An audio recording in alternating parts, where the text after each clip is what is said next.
You left a thorn in my soul. There's nothing left to protect me.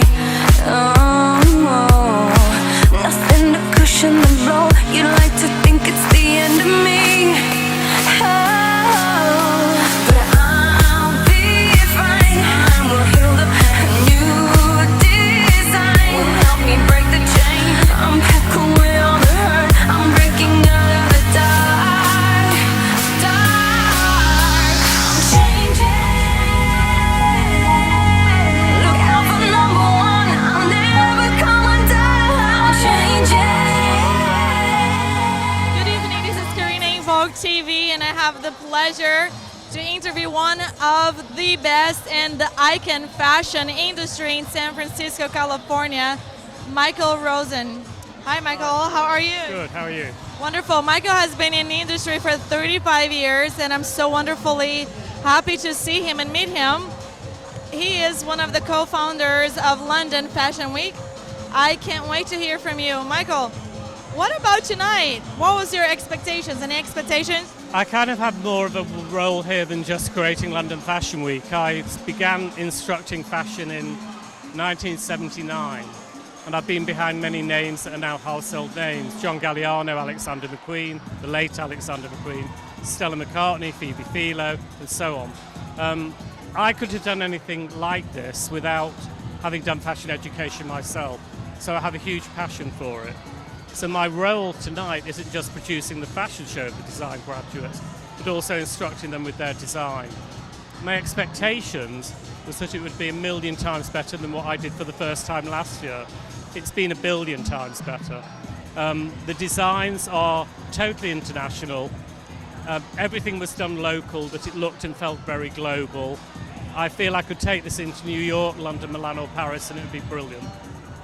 That's brilliant. What do you think about fashion in San Francisco? I see fashion not San Francisco, I see it as California. I wanted to live on the West Coast when I emigrated from the UK. I didn't want to do New York or the East Coast.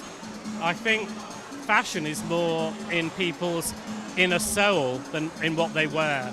In California, everybody is more relaxed than the East Coast. They're more relaxed than London, Milan or Paris. At an older age, I'm very happy here. So the fashionable life I live here isn't so much about the new Gucci handbag. It's about seeing strange things on the street that to me, because I'm used to that from London, is street fashion. Things that inspire fashion in other ways. For example, I might see a Sister of Perpetual Indulgence. And as a character, I'm seeing in that something like Jean-Paul Gaultier may do in Paris, but it's happening here on the street, not on a runway. Then I might come across some of the very affluent ladies that are left in San Francisco from years gone by, who have incredible style and far more manner and the way they pose and put themselves than a certain woman in Paris. And they're kind of hidden in San Francisco. So I've been here 3 years now, and I began to discover there's a lot more here than what I first thought. That's beautiful. So MIKEL, tell me something. What do you see in the future for fashion? I mean, you gave me all about, California, not just San Francisco, of course. San Francisco has its own fashion, fashion tech.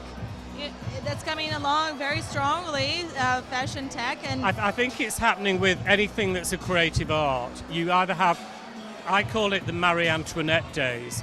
You have something right at the top where Marie Antoinette was, and you have something right at the bottom where the peasants were.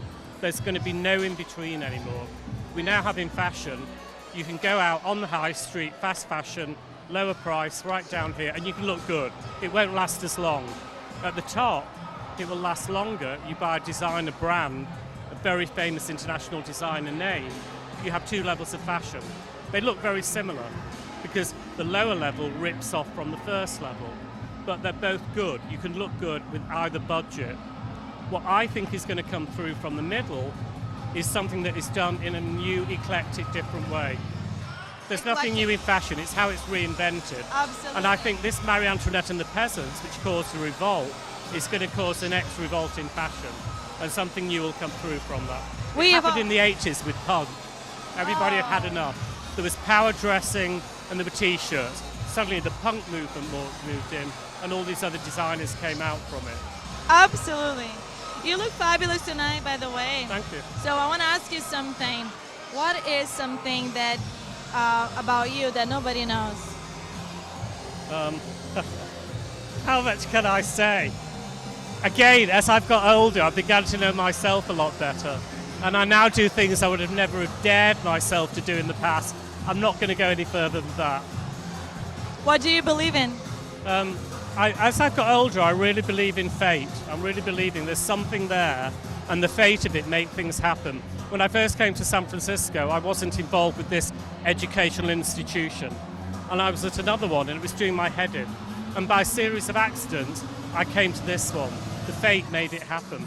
What I've done with the students tonight is like an innovative thing, and it just gels together. I'm very lucky to have you here. Thank you. Absolutely. So what's in fashion? What's the future in fashion for you? Where I'm at right now, really, I've got 3 new projects on in San Francisco itself that involve design consultancy, styling, and in event production like tonight. And I'm still going to stay with the Art Institute because it's so directional.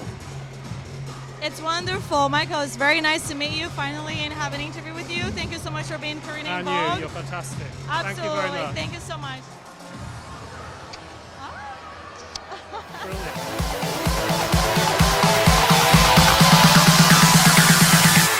DJ Silvio M.